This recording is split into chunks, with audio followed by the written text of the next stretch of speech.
Surrounded by the calming aura of the monastery, Sonam and Lobsang meditate deeply. Their lips move in unison, reciting the sacred teachings of the Four Noble Truths. Chants reverberate through the hall as they murmur the age-old mantras. Sonam and Lobsang laced up their hiking boots, their faces alight with the day's promise.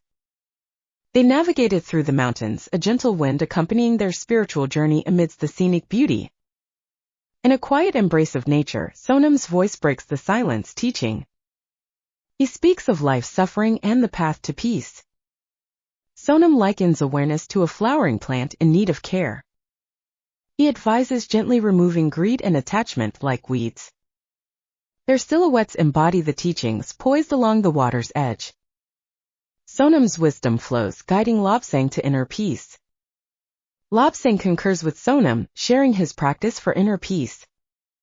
Sonam, I've also found that when I truly focus on even the simplest tasks, there's a stillness that surrounds me. It's like embracing each moment brings me closer to peace. It's the essence of right mindfulness, as the Eightfold Path teaches us. Sonam pauses by the clear stream, immersed in thought. In the calm of the garden, every fluttering flag sends a prayer to the heavens.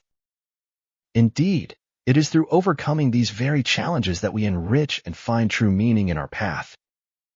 Yes, it is these trials that make our learning profound. Sonam and Lobsang immerse themselves deeper into conversation.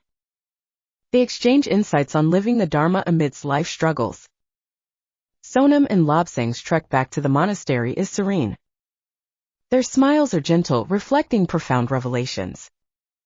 Assured in their path, they embrace a new chapter of wisdom.